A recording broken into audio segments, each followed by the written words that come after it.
Okay, so I'll go over the bio. Michael is a creative, passionate, and innovative designer with experience in a variety of exciting projects, crafting, creating digital products that create change that matters. Michael creates design solutions that help people tell their brand story and grow businesses. And he approaches work and play with curiosity and diligence, producing design solutions with purpose, strategic thinking, and compelling narratives. He's highly versatile in branding and identity development, digital advertising, motion graphics, packaging, design, and video editing. Some notable clients and brands that Michael has worked with are Star, Amstel Malta, Golda, Star Adler, Too Shore, Lipton Ice Tea, Aquafina, Keystone Bank, Polaris Bank, PDP gubernatorial candidate in Delta State in 2022 elections, primary elections, Ageless Glow Skincare, Waneka, and a couple of other brands on his portfolio. Please welcome Akindiya Michael with a round of applause, electronic or otherwise.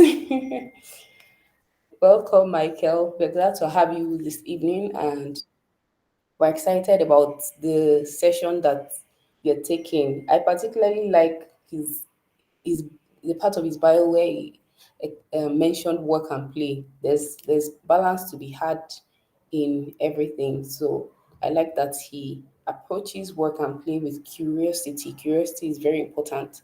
No progress is made if you don't embrace curiosity. So I like that about him and his bio. So I hope that we all adopt that curious mind this evening and get the best. Ask questions. There are no stupid questions. There are no silly questions. This is a. I would like to think that we would approach this as a no judgment zone. Ask your questions, however it may sound to you. The they said they say that the person will ask for road, no, they lost or something. So if you ask questions, you'd find always find your way. So anyway, let's get right into it. Michael, where you have the floor. Good evening, everyone. My name is Akindiya Michael, like she has rightly introduced. Thank you for the warm introduction. How are we all doing today?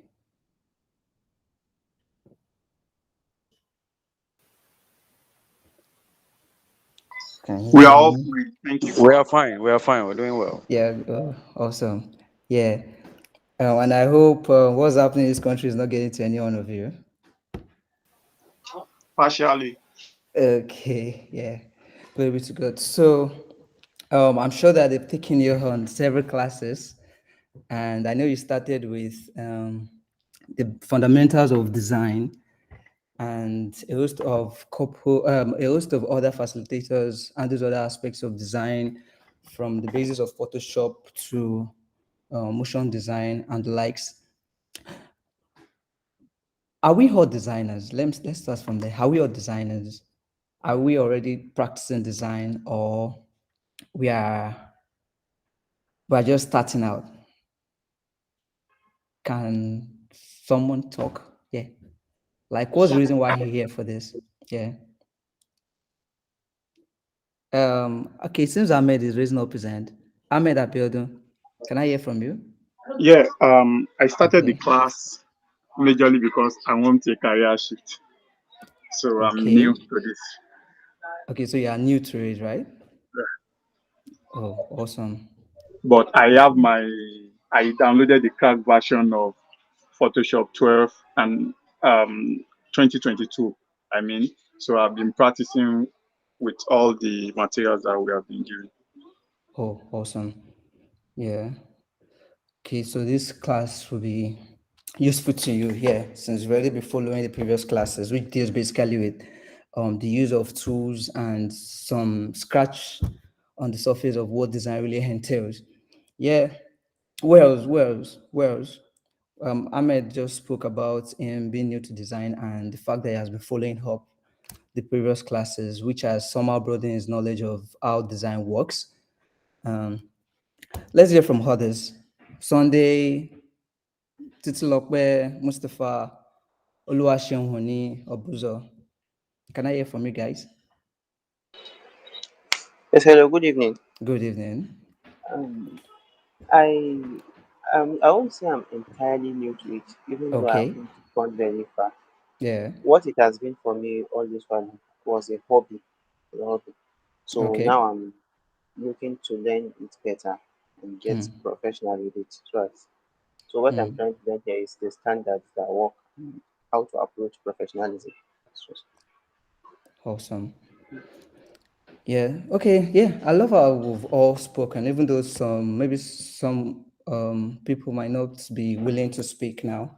But we're going to be treating the psychology of design today. And in the process of doing this, we are going to discuss a number of principles that guides the design journey. Aside using the tools, I'm sure you've heard of Photoshop, you've heard of Illustrator, you've heard of Canva. For those that are just starting now, even though some designers may disagree that anyone using Canva is a designer. How many of you agree or disagree?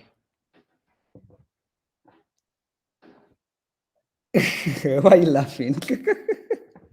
Okay, so you want to say something, Abuza?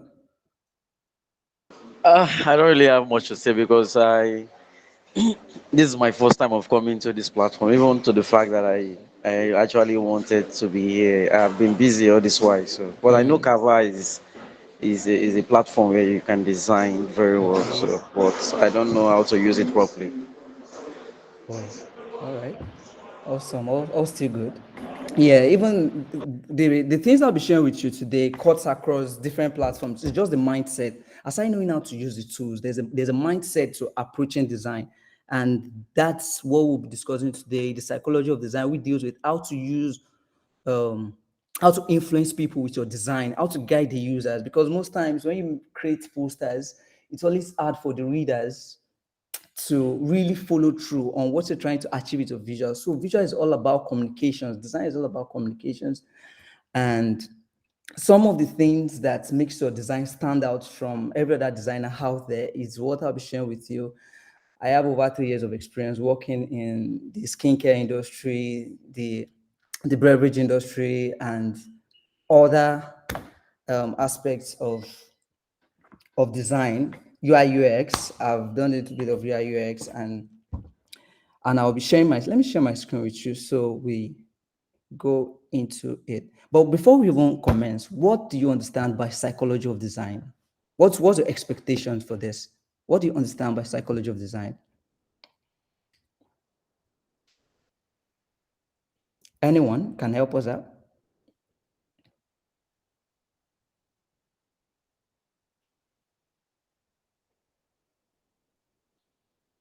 Hello, are you there? Hello? I said, who can help us Mustafa, with? sorry? Okay, Mustafa is saying something. Yeah. Yeah, Mustafa wrote in the comments that it's about what works uh, Mm-hmm. and what doesn't in design. Oh, cool. Awesome. Okay. Who else will give it a try? What psychology of design is?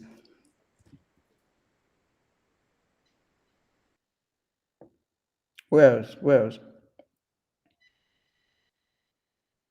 Nima, Oluwaseun. All right. It seems we are not. Am I permitted I think to chip in Yeah. something? I think Okay. Sure. You're Sean permitted. can go first. psychology of design. Okay. I think Yeah. Mm-hmm. I think it's about the thinking Hmm. behind the design process. Hmm. What are your thoughts? What are your ideas? Mm-hmm. Why are you using these lines? Hmm. Why are you painting like this? Mm-hmm.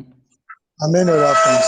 So it's just the thinking about the design activities. The I feel thinking of design activities. behind Awesome. yes. Awesome. I thought you wanted to chip in something, Simi. Okay, so I wanted to say, since we know that psychology is the study of the mind and human behavior, then I would Exactly. think that the psychology of design is the study of how people respond towards design and Mm-hmm. how they react and Yeah. how we can utilize that knowledge in effectively designing or designing effectively. Okay, awesome. Yeah, we've all given a really smart one there, and you're not far from the truth. However, we are going to be, let me share my screen. Can we all remember growing up? Yeah, just take a, um, just imagine, yeah, growing up, you had so many toys you had to play with, and some were your favorites, when some were not your favorites. Some were more colorful than the others. Some had a different feel, some had a different shape, some had just a different look entirely. And we had some as our favorites. What's the reason why we prefer some kind of toys then, uh, and we don't prefer some? What's the reason? Is it about the color? Is it about the shape? Is it about how it makes you feel when you're in the presence of your other friends? Or is it about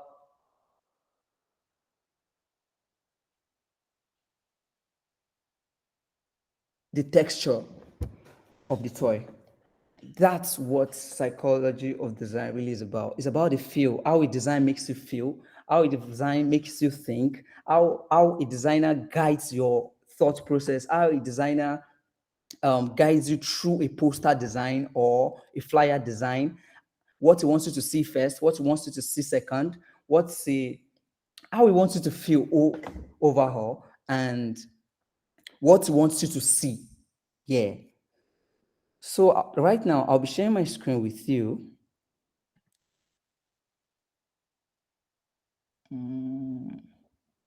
Okay. Yeah, can we all see my screen now? Can we see my screen? Yes, yes. Cool. Yeah. So, the psychology of design, the secret nuances to enhance your visuals. Yeah. So, moving on. Yeah. Okay. So, it's the context.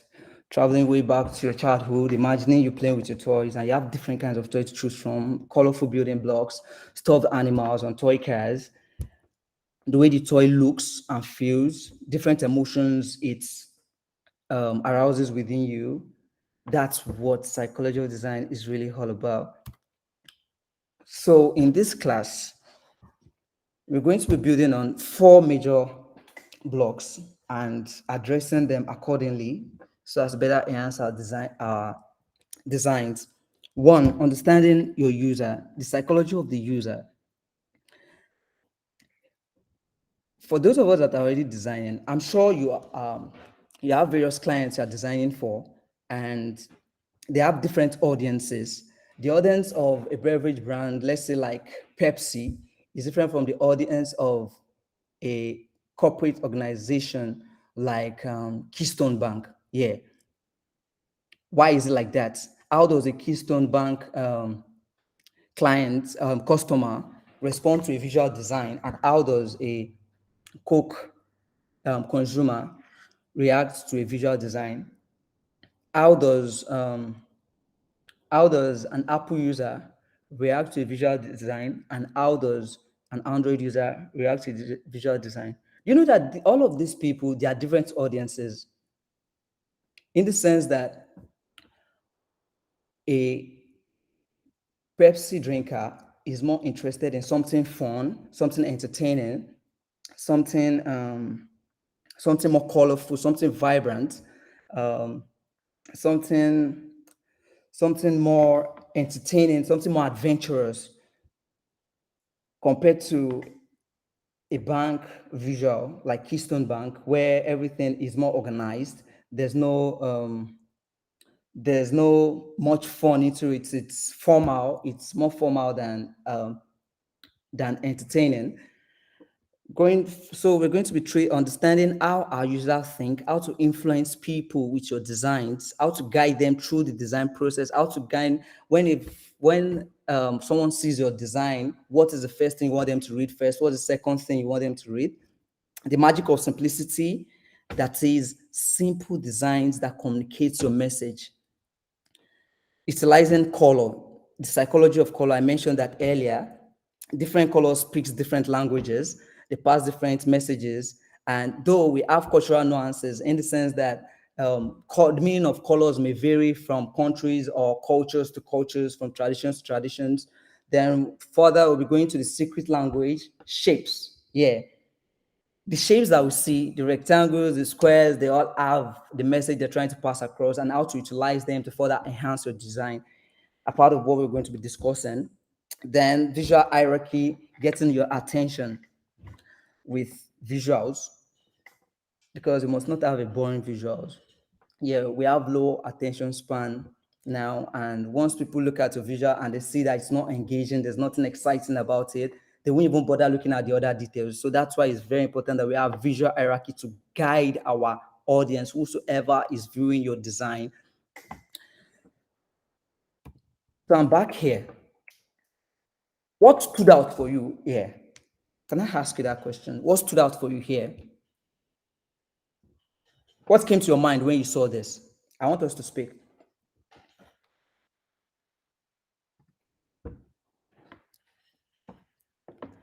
Can you hear me? I want us to speak. What stood out for you in these visuals that's in front of you? What stood out for you? The crouching tiger. The what? Crouching tiger, and then the color of the design. Okay. Okay. So what was going through your mind when you saw this?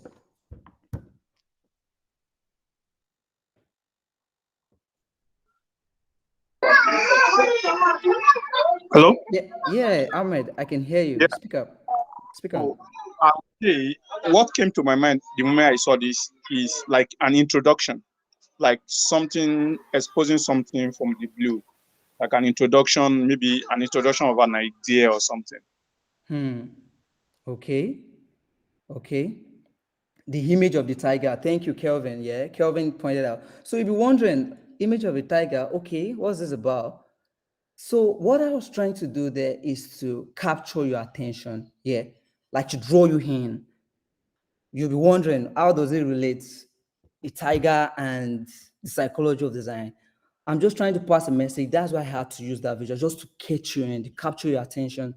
So you start asking questions. What was the tiger looking for here? If I had started with something else, you might not really be engaged in the visual. You might not even bother to even look at the text anymore. But bringing that on, it's a way to capture your attention and a way to pass a message that this is secret. You can see the tiger looking out from the midst of the jungle. So going forward,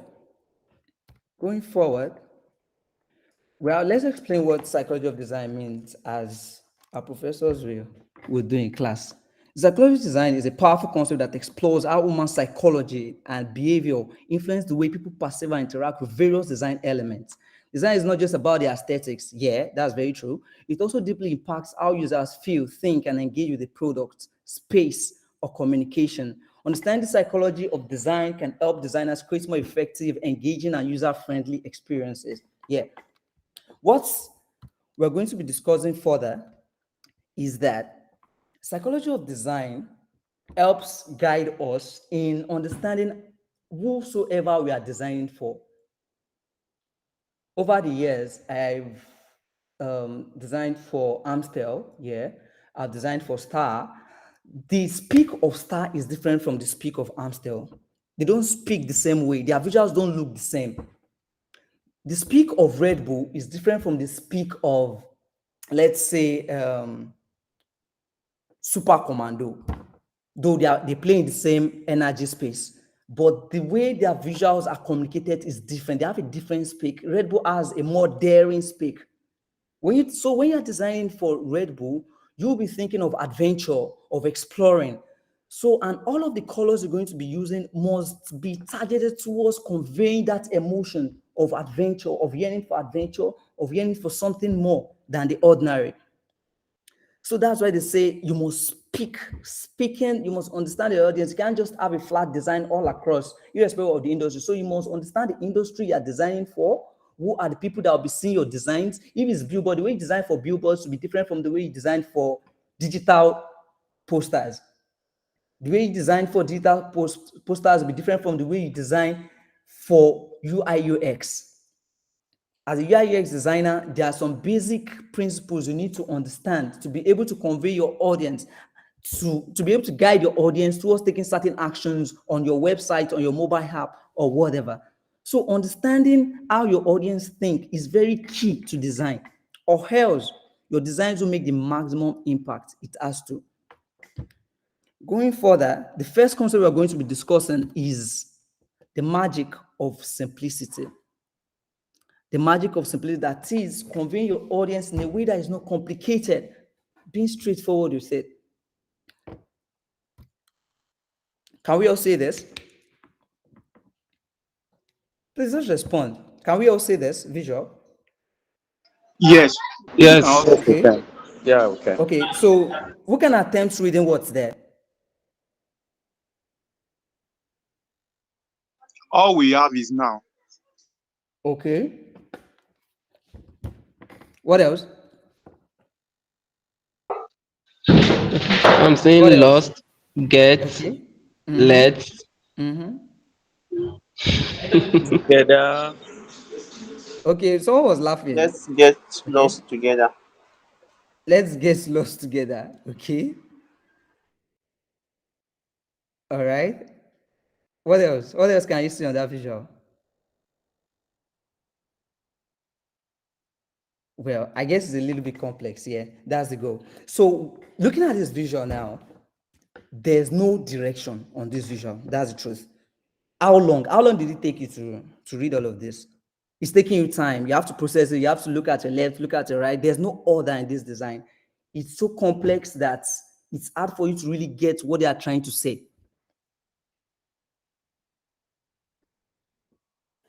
Which brings us back to the idea of simplicity. Too much information blurs out the message you're trying to pass across to people. So it's always better that you keep your design simple and straight to the point in a way that it will be easy for anybody to understand whatever you're designing.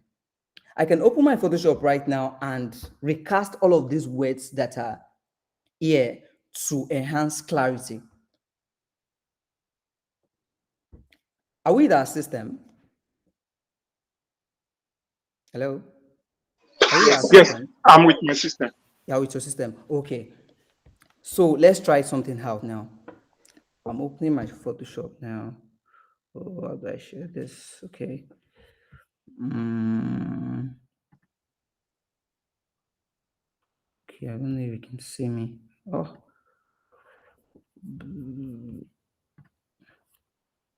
okay. Oh, don't worry. I can't seem to get it on how to share my Photoshop. Okay. So going further, simplicity in design refers to the concept of creating designs that are clear, straightforward, and free from unnecessary complexity. It involves distilling elements down to their essential components, removing any extraneous details, and focusing on delivering a message or function in the most efficient and elegant way possible. Yeah. So coming back to this visual now, we can see that there's something really not necessary on this visual, which is like the springs that's on it, the brush stroke that is on the we have is now, which is distracting us from getting the message of this visual. If we remove that from this visual and probably place all of this, all we have now, aligned to the left. Oh god. Okay, let me do this. I want to share my screen with you. I'm commonplace. I'm trying to check again. Okay. Yeah.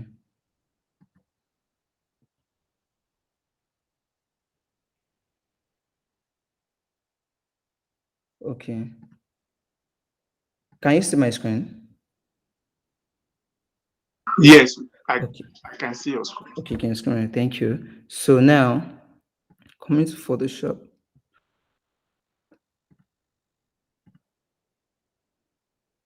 Are you still seeing it? Yes, You can see my Photoshop now, right? Yes, we can. Okay, cool. yes, I can. All right. Makes sense. So now Yes, I can. all we have, I want us to recast that word. All we have, okay.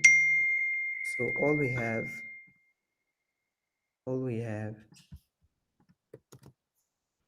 all, all we have now, all we have now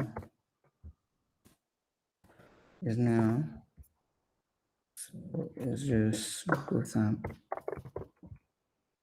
bold. All we have is now.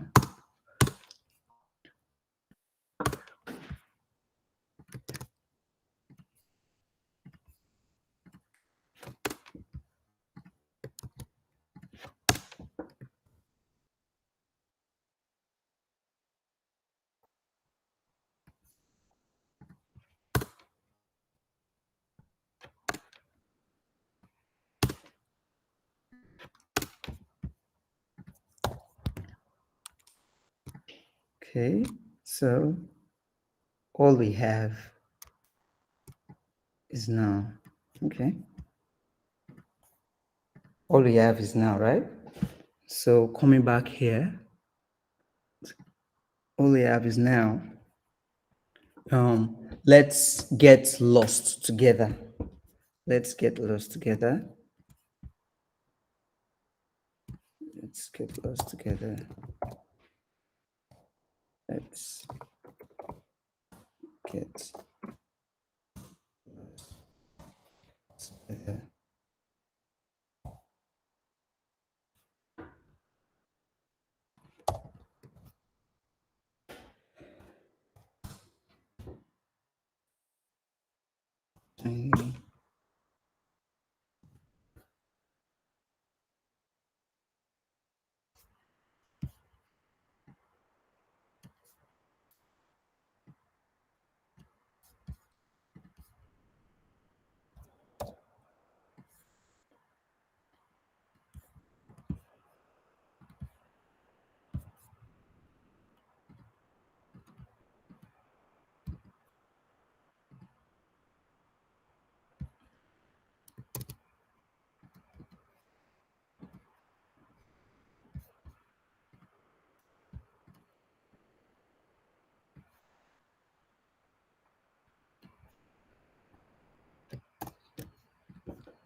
Sorry. I need to go back.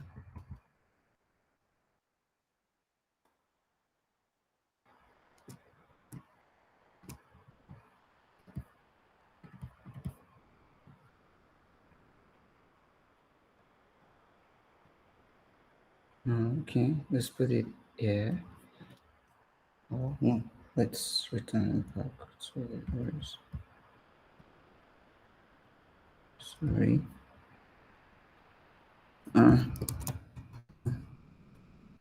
Click somewhere. Okay.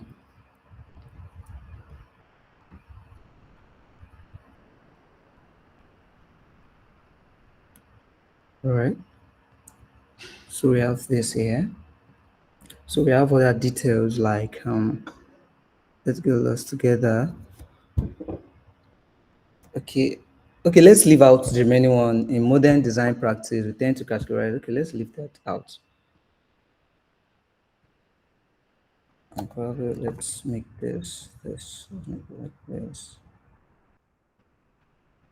Let's do some lights.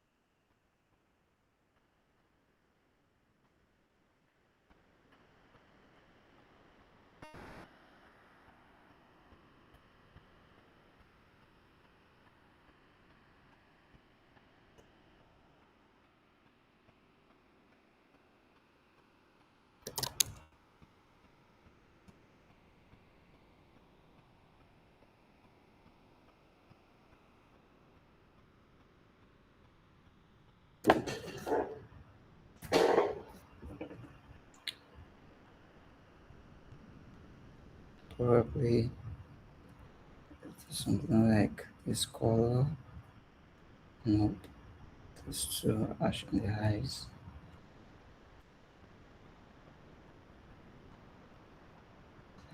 Okay, so if we compare this, just for simplicity's sake, yeah, if we compare this to this, which is more legible for you to read?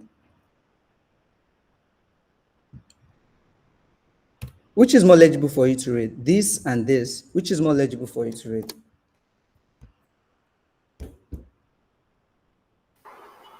The yellow. The one is The more one with legible. yellow, right? You said? The yellow Okay. is more legible. Okay, yellow is more legible. Yeah. So that's the essence of simplicity. Instead of engaging yourself in complicated processes that really obscures the meaning of what you're trying to pass across, it's it doesn't help you get the right results. It only confuses your audience better. So whenever you're designing, it's always important to take into cognizance your audience. They are very key to your design journey.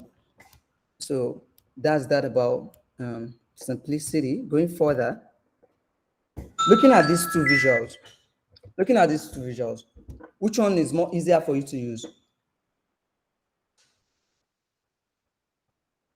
I want us to talk now.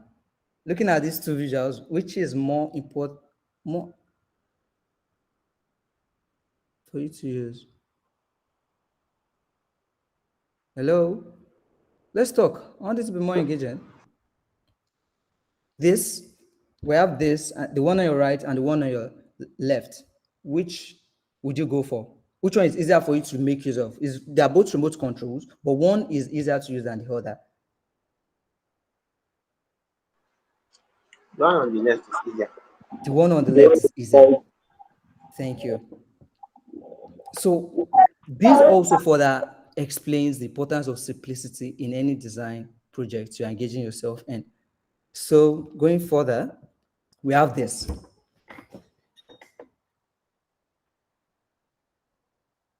What do you think is the essence of this message?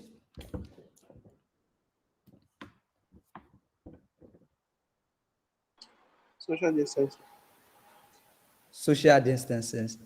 Just with the use of shapes and symbols, we're able to convey the importance of social distances. This was designed during the COVID period, where some people were advised to stay at home. And what did designer do? Designer just simply created a shape and added social distance. So, and it guided us through. The first thing you're seeing on this visual is the shape, right?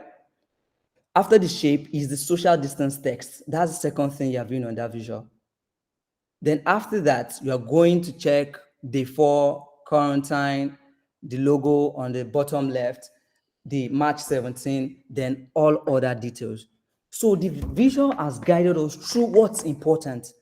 So, earlier I mentioned that you must be able to guide your user. What do you want them to see first? What do you want them to see second? And what do you want them to see third? This has been achieved in a very simple way. So that's why you must take into cognizance whenever you're designing, you must take into cognizance the how you're going to guide the audience, what you want them to see first, what you want them to see second, and all of that details. But in the hierarchy of importance, that's how you should do that. Going further, we'll be discussing utilizing color psychology. That is how we can use colors to make impact. How many of us are familiar with the use of colors in design? I want us to talk. How many of us are familiar with the use of color in design? Let's talk. Let's talk. How many of us are familiar with it? Just raise up your hand if you're familiar. Don't talk. Just raise up your hand if you're familiar with the use of colors in design and how to convey your message with colors. Okay. Oluwasegun, yeah. Where's? Where's? Okay. Basics, yeah. Basic, yeah. Very important. Very, very important. So now we'll be discussing colors so as to influence your designers? What kind of feelings do you want your audience, the people you are designing for, to feel when they're looking at your visuals? Do you want them to feel happy? Do you want them to feel sad? Do you want them to feel anger, to feel rage, to feel during the end SARS protest? Most of the visuals that were circulating online were a mixture of green, red, black, black, which signifies what? Who can guess? Or who knows? What does black signify in colors? What does black signify? Let's talk. I want us to talk. What does black signify in colors? Death. You said?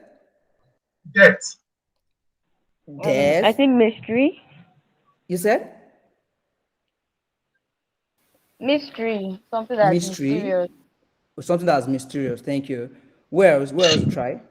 It's okay. Mustafa said it signifies strength. Okay.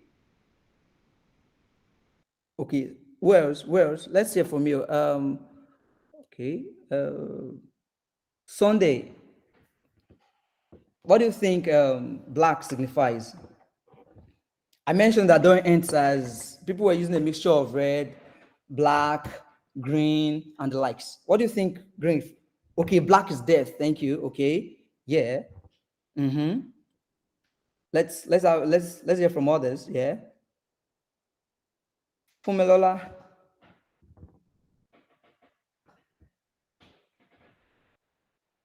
Okay, without waiting for everyone to talk, we all get the drift. Yeah, black is formal, awesome. It's business like, yeah, very serious. Okay, so let me cite a funny example for you. It's okay, it's not funny, but a very common one that we all know. How many of us watch Layu Wasabi skits? Yeah, just signify you watch Layu Wasabi skits. Yeah, cool, awesome. Yeah. So even notice Layu Wasabi. Layu Wasabi's choice of colors, where I'm talking about his dress sense now, is always black, white, which signifies what? Which profession uses black and white? Yeah, speak up. Okay, the legal profession, awesome. So most times when you're using black in your colors, you are passing a message. It could mean so many things. It could mean luxury, it could mean death, like some of us have pointed out. It could mean strength, it could mean power. Yeah, it could mean power, it could mean mystery. So, but in the legal profession, it can be used for formalities. Yeah. So let's look at some of the importance of colors here. Yeah, before we start, to analyze different color meanings in graphic design, let's talk about color psychology first and how it affects consumer decisions. Yeah, colors can affect decision of the consumer, whether they're going to buy a product that you're designing or not. Colors influence human behavior and what feelings they produce on them. Every brand is different, and that is why they need to choose a specific color scheme that better describes their brand message. That is why there is no mathematical formula to choose a color for your design. Instead, you need to understand what are the core values of your business and what feelings you want to transmit through your brand identity system. Okay, let me ask us a question. If you've paid careful attention to the banking industry here in Nigeria, what do you think is the common colors that most banks use? That is common to most banks? Who can have a guess at it? Red. You said? Red. Red, thank you. White. Green, white, okay. Who else? Okay, Shelby, you're raising up your hand. Sean, you're raising up your hand. Go ahead. Go ahead. You're raising up your hand. Oluwaseun. Okay, red, blue. Okay. Yeah, blue. I think where I'm driving at is the use of the colors red, blue. Yeah, red and blue, red, blue, and white. Those are the three colors that are common across banks in Nigeria. Red, blue, and white. Okay, going further, we have black. The first color that we'll be discussing is black. Can you identify the logos of these brands? Which brands owns the swoosh? If you can recall. Channel. You said? Please come again. Okay, so we have Nike logo here, which is black. This could vary, yeah, and channel. The feelings black invokes usually is efficiency, power, elegance, discipline, and luxury. Though there are other interpretations of the color black, which some of you have rightly pointed out, which could mean strength, which could mean mystery, yeah, but is mostly used to radiate authority. If you look at most influential people, when you're trying to describe someone that is very powerful, they wear black colors usually. That's why people wear suits. They use it to convey authority. So when you're designing for luxury, for some luxury brand, you can make use of the color black just to show class, to show a level of luxury. Is a minimal kind of way of expressing your design, and it can be used in hiding feelings. Yeah, that's why black can sometimes be used as the color of depression. So when you're conveying the message of being an authority in a field, you can choose to opt for black. When people see color black, they feel like, this person is powerful. This person has an element of mystery in him. This person has power. This person has elegance. Most CEOs of most companies, they are fond of using black. So black conveys power. It conveys elegance. It conveys discipline. It conveys luxury. And yeah, black is used for mostly all brands. It can be used in all industries. Yeah, it's not selective of industry. It can be used in virtually all industries. Going further, we have color red. One of our favorites is here, Netflix. We have Netflix. Yeah, Netflix uses red. Coca-Cola uses red. Red is vibrant. Yeah, red is energetic. It's exciting. It conveys passion. It encourages. It stimulates, draws attention, and creates urgency.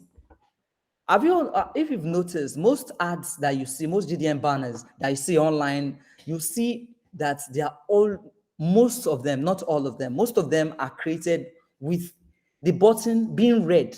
Red is to get your attention. It's using getting attention usually. So it draws you in, so you can click on it. The buy button usually is always red. Yeah, because it calls attention to itself. So you need to understand which message you're passing to your clients, which message you're passing to your audience whenever you're designing. Either it's a poster, the use of red in posters, you must be very careful who you're addressing, the kind of feeling you want people to feel, what you want people to feel whenever you're designing. You must be cognizant of that and choose your colors accordingly. Though we have many shades of red. Yeah, we have many shades of reds, which also, if you go further, they have different meanings, they have different interpretations. And is mostly used to stimulate, draw attention, and create a sense of urgency. Is usually best for entertainment, food, sports, fire, protection. Going further, we have color green. Color green is used to convey growth, harmony, balance, nature, and kindness. Sorry, that's a mistake. Kindness. Is used to relax, vitalize, encourage, and balance. It's best for food, yeah, because it uses agriculture, and that's why we have the Nigerian flag designed in green and white, yeah, because green is used to convey is best for foods, agriculture. So because Nigeria has vast farmlands, so that was why I guess the designer opted for green, white, green. Yeah. So green can be used for vegans, for leisure, for environment, and the likes. So we have color blue. Yeah. Twitter, formerly Twitter, now X. So now we have blue can be used in creating trustworthiness. Yeah, that's why we have some fintechs making use of blue in the creation of their logos or their brand assets. So blue is used to conveying trustworthiness, seriousness, security, confidence. Keystone Bank has blue, yeah, and what are they trying to communicate to their audience? They're trying to communicate trustworthiness. They're trying to communicate security, that your funds are secure with them. That's the message you're trying to pass across to them. So when anybody that sees Keystone logo, we have the feeling that his funds is secure with Keystone Bank. That's the message they're trying to give. So when you're designing for a brand like Keystone and you make use of color blue, what you're passing across to whoever is seeing your visual is that This brand can be trusted. They can be trusted. Your funds are secure with them. It's used to, yeah, you can also use it to inspire trust, relax. Okay, it's even written there. It's best for technology, it's best for finance, accounting, and aerospace. Yes, that's the essence of blue. So when next you are designing for probably a banking firm, it's better you can explore the use of blue to convey trust, security, because people are concerned about the security of their funds. So that creates a sense of trust to people. So the next thing we're going to be addressing now is shapes. The secret language, the one that whispers secrets to our hearts. All of the shapes that we all know of, either circle, rectangle, triangle, abstract shapes, they all pass one message or the other. And shapes can be used in creating logos, it can be used in creating patterns, it can be used in creating posters, it can be used in creating flyers, it can be used in creating so many things. But each of these shapes, how you use them, conveys one message or the other. Even though I'm sure you've not paid attention to the use of shapes. So many of us might know the essence of colors and design, but shapes, we hardly pay attention to that, but it's very key. It passes this very subtle message to people. So now on the shapes, we have the basic shapes and their meaning. Shapes like circles, okay, I've mentioned that they convey different meanings. Curves, yeah, the use of curves, how you curve some elements in your design, it passes a message to whoever is viewing your design. So you must be very conscious, you must know what each of those shapes means. Yeah, emotional impacts, yeah, cultural and psychological associations. Yeah, some people see some certain shapes and they feel loved. Some see some certain shapes, they feel secure. So going further, we're going to explore some of the meanings of the shapes like rectangles, triangles, so as to convey our message to our audience and not confuse them. Understanding the psychology of shapes gives you the upper hand when designing. By working with the subconscious meaning behind each shape, you better communicate your brand and set the right foundation for your logo. Okay, logo and posters. Yeah, here is simple breakdown of attributes associated with basic shapes. These are the basic attributes that we attach to shapes. Circular shapes, it conveys unity, it conveys community, friendship, stability, it's feminine. Triangular shapes is muscular, it conveys power, law, science. Square shapes, strength, efficiency, professionalism, practicality. Vertical lines, aggression, masculinity, strength, progress. Horizontal lines, calm, tranquility, community, speed. Going further, visual hierarchy. Principles every designer needs to know. Remember, when we're discussing simplicity in design, I showed you a visual where there was no clear hierarchy that guides you on what you are reading first and what you are reading second. It was difficult for you to really read most of the things that were on that visual. So that's why hierarchy becomes more important, because it guides the viewer through the design process. It places priority on what's important and what's not important, or what's to read first and what's not to read at all. Visual hierarchy in design is the way we arrange all different graphics elements from the composition and create a visual order depending on their importance, being the most important information the first we see in the design. The average time people spend watching any design is 8 seconds. Take notes, 8 seconds. 8 seconds and people are clock out. They look at your design, they don't get what they want, they tap out. That's why you go on social media and you see some brand's page and you don't see much engagement on it, because people did not catch their attention. Where either with your colors, visual hierarchy could be in different form. It could be with colors, it could be with the sizes of your fonts, it could be with the shapes of elements in the design. So yeah, I mentioned size and scale. We have two designs here. We have one in which the circle is of equal sizes, and we have another one in which one circle is bigger than the other. The first one conveys the idea of hierarchy, the use of hierarchy in your design. That is making one contrast, creating contrast with the sizes and scale of your work, of your shapes and your text. That creates hierarchy. That is, the bigger one is what you allow people see first. The second one is what you allow people see second. So you are guiding them through the design process, through your thought process. You are guiding them through, you are leading them. A designer is a leader. You lead people through your design. Okay, this is what I want you to see first. You want them to see my name is so, so, so. If you look at my cover page that I started with, the first thing I wanted you to see, in all honesty, was a tiger, yeah, to draw you in. The second thing I want you to see is design. The third thing I wanted you to see is the psychology of. Then every other thing follows. So guiding people through with hierarchy is very key to any design process. Either you're designing for bank, is a general rule, even for interior designers, yeah.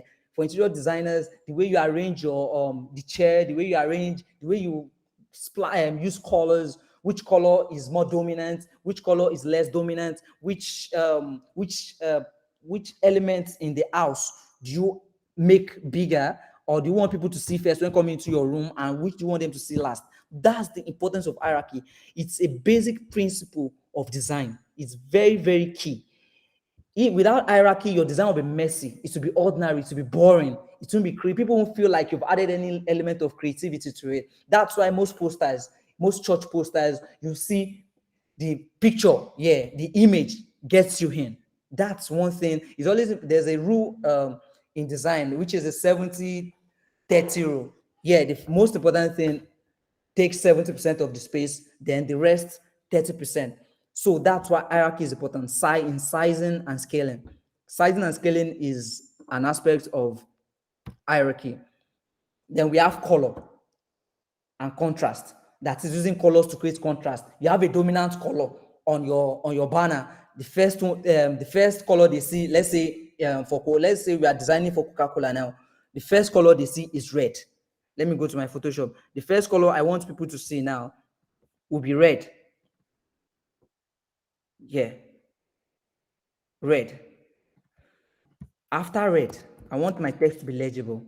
So I change this to white to create contrast. So this is not Coca-Cola's shade of red, pardon me. So here we have, white.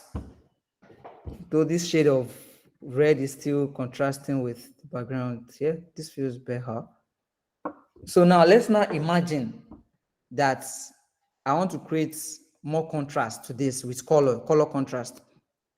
I do the, okay, let me duplicate this. Are we all seeing my screen?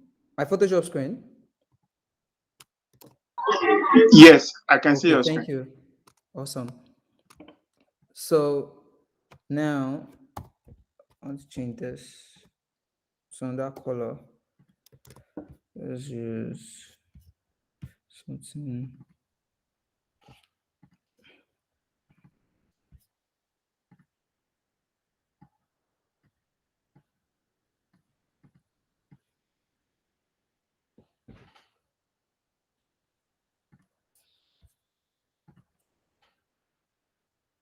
Or better still, just simply do this.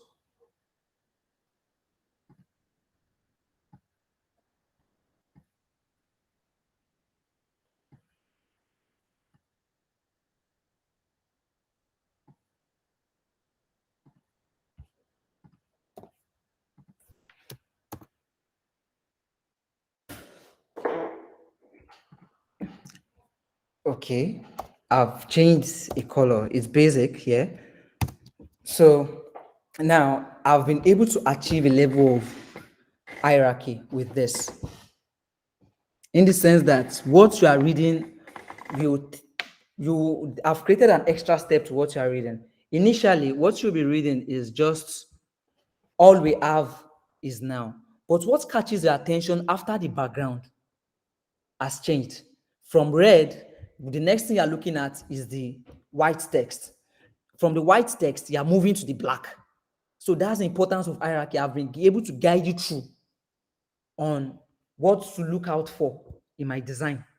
This stands out, black stands out in all of the design. So it might also catch your attention first. That's a place of hierarchy. Looking at this also, this blue will catch your attention. This is just basic. It's just there. But with hierarchy, I've created a contrast, something I've gotten your attention. Why? What is blue looking for in the midst of red? That's the question you ask yourself. So also, when you're creating a design for anyone, you must be able to create contrast. The use of colors to create contrast is very key. Look at our flyer, our masterclass flyer now. If we look at this critically, the first thing, who can guess the first thing that gets your attention on this flyer? Who can guess the first thing that gets your attention on this flyer?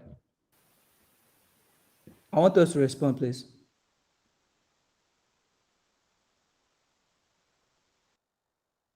Hello, are we there? Design Masterclass. Design Masterclass, okay. Okay, pictures, okay. Design Masterclass, okay. It seems there's a conflict here. Some people are saying Design Masterclass, some people are saying it's pictures, okay. I want more. I want other people It's to the talk. pictures for me. Okay, it's the pictures for you. Awesome. Okay. Where's I want to hear. Okay, let me look at people that have not talked. Ezekiah Ade Lekon. Let me hear from you. What do you think gets your attention first in this visual? In this visual, what gets your attention first?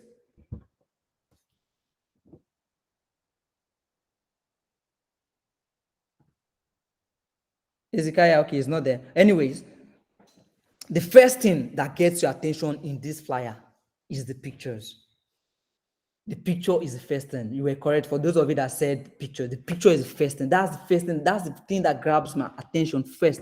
Whoever is looking at this visual is the pictures. There's a way pictures just have this magic. It's magical in the sense that it just picks your attention. That's the first thing that gets anyone's attention in the visual, to be honest. So creating hierarchy. Then the next thing after the visual is design masterclass. When it comes to the typography, it's the design masterclass that comes second here. So after design masterclass, we can go further to 7 p.m. Then we can also now come back to, there's a contrast here now with the dates. Yeah, the date is a contrast. Then after the dates, maybe you will now read a 6-week design training.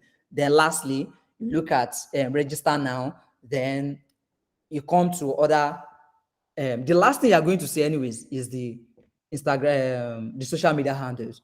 So that's the place of hierarchy in design. That you can see how they draw in, how they lead you through. It's all about leading. So as a designer, you should always see yourself as a leader. You're leading people through. Anyone that's looking at your design, you're leading them through. Without leading people through, you're not a designer. That's the truth about it. You need to guide people, you need to lead them. This is the most important thing. This is the second most important thing. These are the other things I want you to read. So if you don't have an element of hierarchy in your design, you are not designing. You are just playing.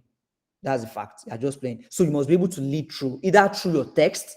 What comes first does not really matter. Yeah, matters. Does not really matter. I mean to say, you could make your text be the most important thing in the visual. Do you understand? Then your picture follows. Or you make your picture the most important thing in the visual, then your text follows. You must find a way to create contrast. That's the importance of contrast in design, because what is you are telling whosoever is looking at your design is that, okay, read this one first, read this one second. This is what's important to us. This was not important to us. Like you are telling them, you are conveying your thought process to that person. You are conveying the brand message to that person. Next. Thank you. That's all. Any question? Question and answer. Any question?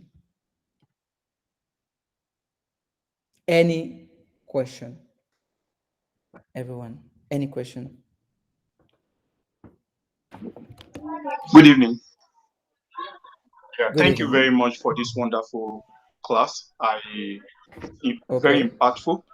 I would like Okay. to ask for newness in this design space. How do we give ourselves exposure so that we can have some concepts in our head when we are working? Or let me get you again. Sorry. Let me get you again. In terms of exposure, in terms of exposing ourselves to different concepts of design, how do we need to go out more? By the time we have left startup point that we are in Okay. the middle? Do we need to be going out more to familiarize ourselves with, to be exposed to spaces, or how do we get our exposure as a designer? Sorry, maybe I should reframe myself. As Okay. professional as you are, sir, when you get a job, how do Hmm. you give yourself exposure, maximum exposure, in order to boost your creativity? Okay. Are you talking in sense of inspiration? Maybe inspiration, sir. Are you sure that's what you're trying to convey? It's related, sir. Okay. How do you get inspired to give your maximum? Because I have a designer that my uncle used. He is inspired. He does not really get much inspiration. He gets, when he's under pressure, maximum pressure of delivery. That is when his creativity comes up. Okay. Without pressure, he cannot really do much. He will be waiting for that time to elapse before he start the job. Okay, wonderful question. Okay, I'm writing down the question so I can take them one after the other. So you're concerned about how to get inspiration for your designs and how to keep your creative juices flowing, right? Yes, sir. Correct, All sir. right, awesome. That irrespective of whether you have inspiration or not, you are able to deliver, or irrespective of whether you are under pressure or not, you are able to deliver. Okay. So next question. That's from Ahmed, right? Yes, Ahmed. Okay. So how to get inspiration?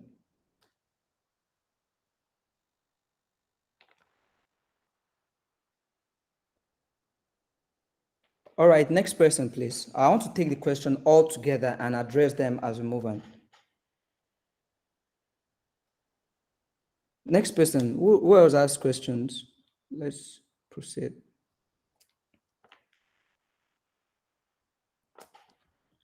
I think some people drop questions on. Okay, Kelvin Okere. Okay.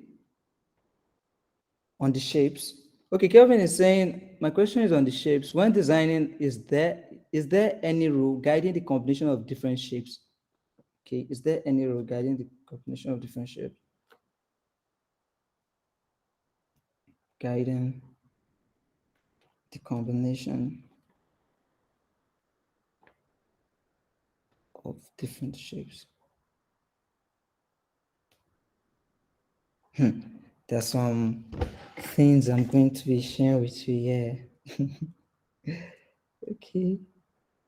All right. So Oluwaseun Oni, is it fair to demand from designers they need to study the consumers of the design before starting the work? Very, very important question. Very important question. So I'll address all of it. So demand designers, okay. Okay. Yeah. Okay, Wells is here. Wells is here with us. Wells, what other questions? Let's address it.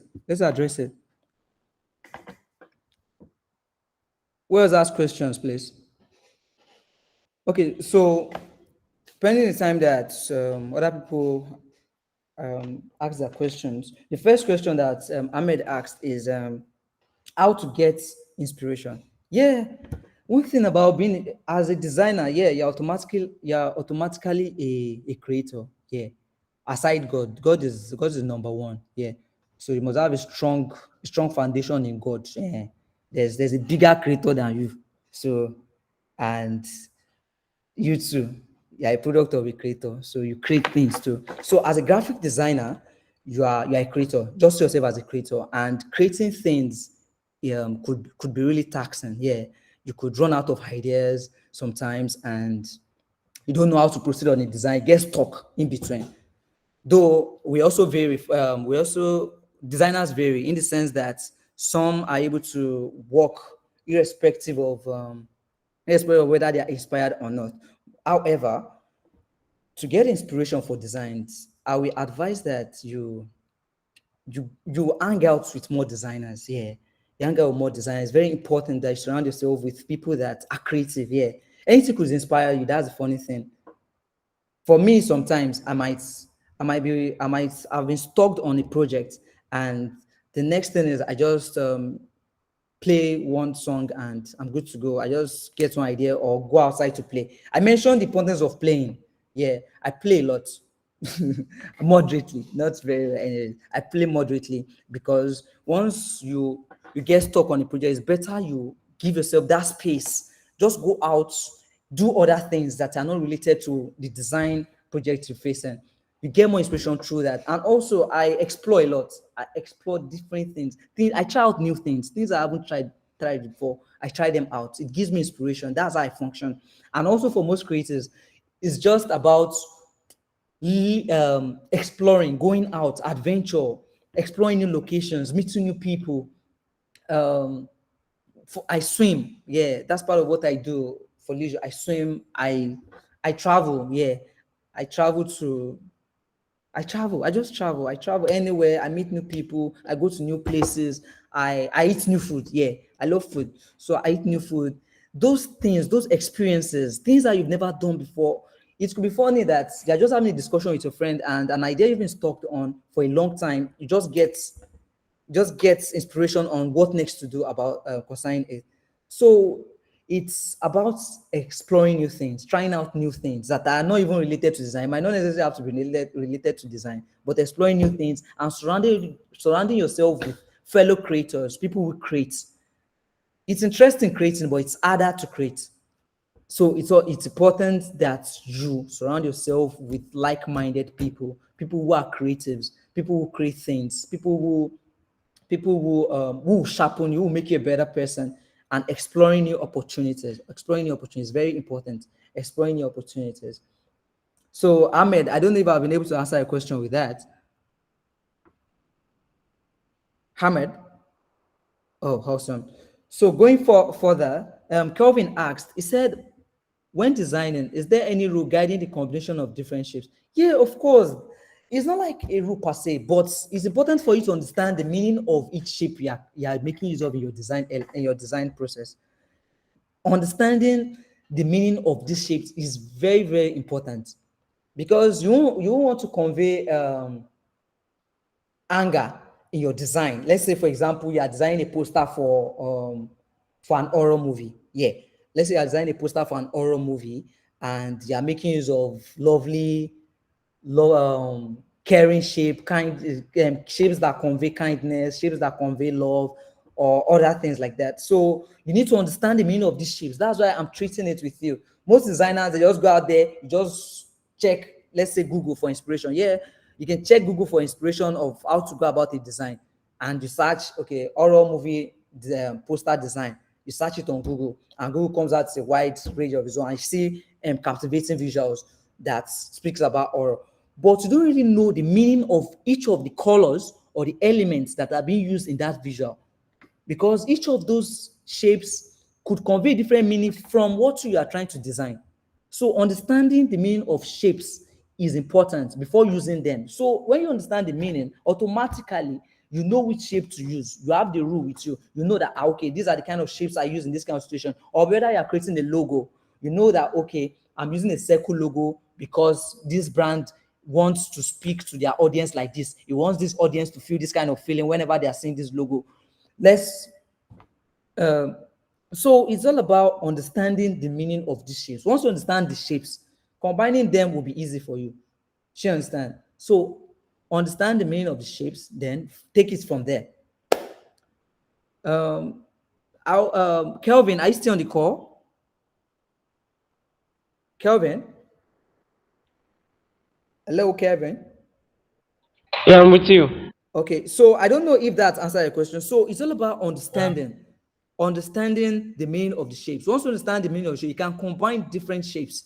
As long as you are aware that the shape you are using are conveying different emotions to whoever is seeing those shapes on your visuals.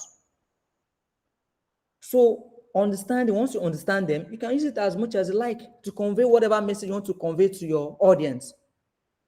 That's how it works. So going further, we have, is it fair to demand from designers to need to study the consumers of the design before starting the work? Yeah, it's very, very important let me give you let me make something clear to you. Every brand that you'll be working with, either it's a roadside whatever that you're working with or a big brand, they have what they call brand manual. This brand manual, brand asset, these are things that entails all of the things a brand stands for. All of the things, the kind of standing, all of the brands you see out there, they have their speak, they have their personality, just like each and every one of you here, you have your personality. There is a message they want to convey to their audience. Some brands want to convey that they are daring, that they are entertaining. Some brands want to convey to you that they are classic, that they are special, they are for special people. So it's all about the perception. So understanding what the brand wants to convey to their consumer is very important. Whenever they ask you to design, ask questions. So you keep having back and forth feedbacks. I'm sure some designers will have those that are already designing. You will have experience with clients where the clients you make a design for a client and the client says, no, this is not what I want. This is what I want. So it's because you don't understand the message. You must understand the message of the brand. Then you understand also what is expected of the consumers. In the brand manual, like I mentioned, it shows you what the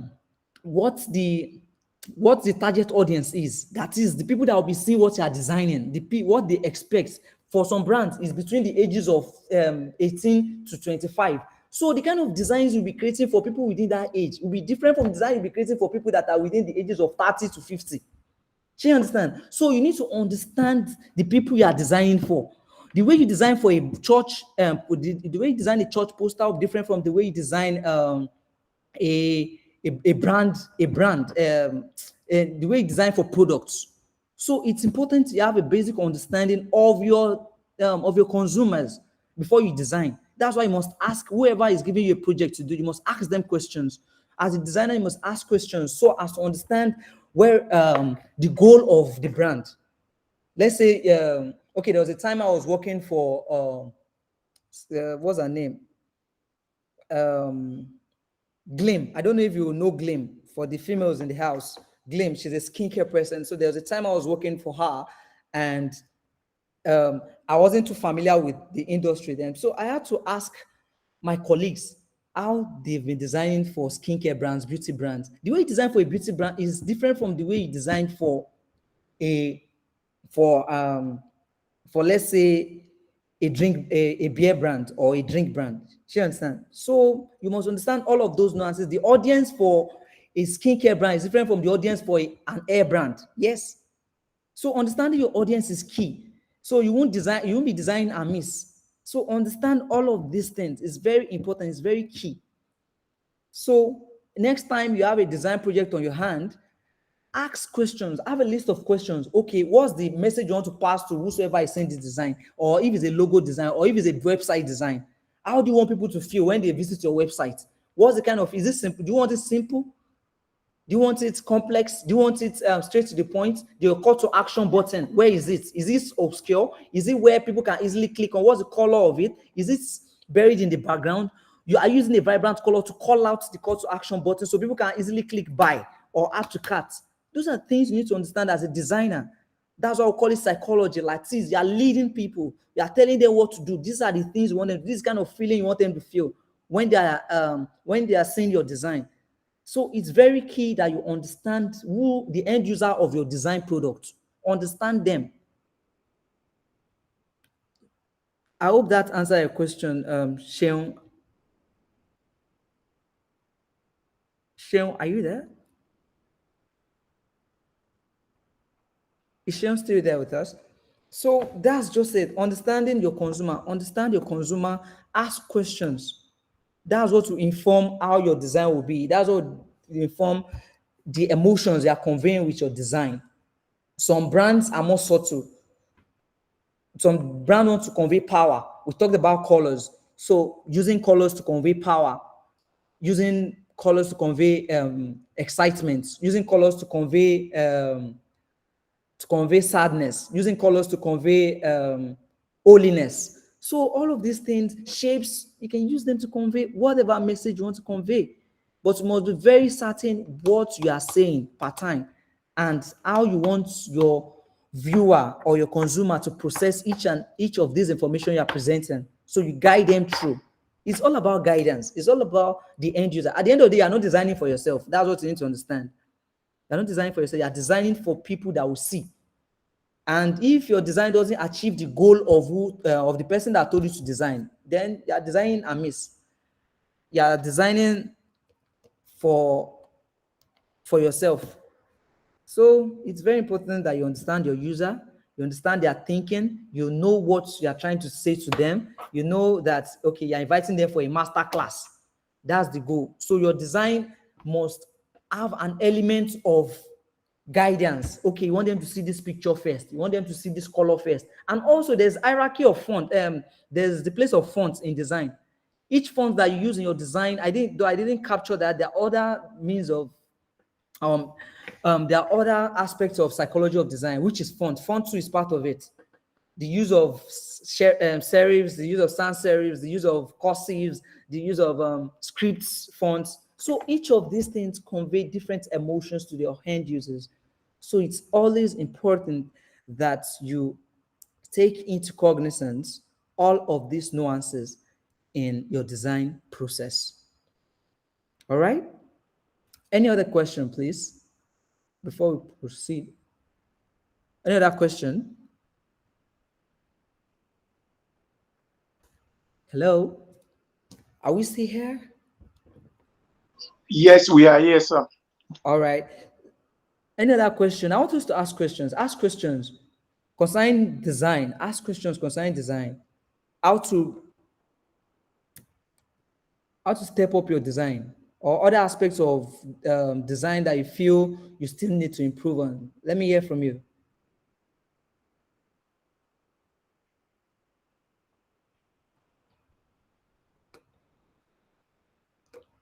Hello?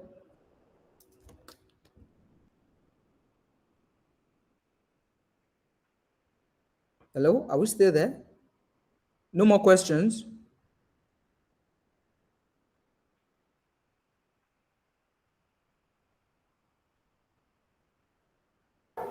Okay, it seems like people are not speaking up.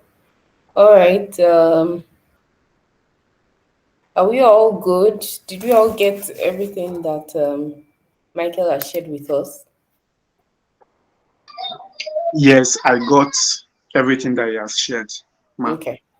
All right. Ma'am, I Yes. have a question for you. The Okay. videos of our previous classes, they Okay. are blurry. I don't know if we can get a link of an upload that maybe HD, so that we can practice, especially the second and the third class, the second class that involves use of Photoshop and the motion class. Okay. We'll look into that and we'll give you an update on the group if we're able to resolve that. All right. All right. Thank you very much. All right. Can we all say a big thank you to Michael, since it seems like we don't have questions? Thank you very much, Michael. We appreciate this session. I believe we're all one step closer to becoming great designers, or great potential designers. So thank you all for joining today. Um, Again, reminder that it does not stop at learning. It's actually the practice and consistency of practice that produces the results. So let's all ensure to note the tips that he has shared with us: how to use shapes, how to use colors, with respect to cultural nuances and information, and how to communicate based on um, an understanding of our audience. All right. So thank you all very much for joining this I session. feel someone has a question, please. Sorry. Oh, okay. Did someone raise their hands? I think they were Yes, someone did. clapping. Someone raised his hand. Oh, he's not here anymore. I think the person was clapping, not raising their hand. Okay. Yeah. All right. Thanks for the time. You're welcome. We should be doing the thanking. Thank you very much. So I think we'll call it a day here. Let's say a quick word of prayer. Our Father and our God, we thank you for today. Thank you for this time of learning.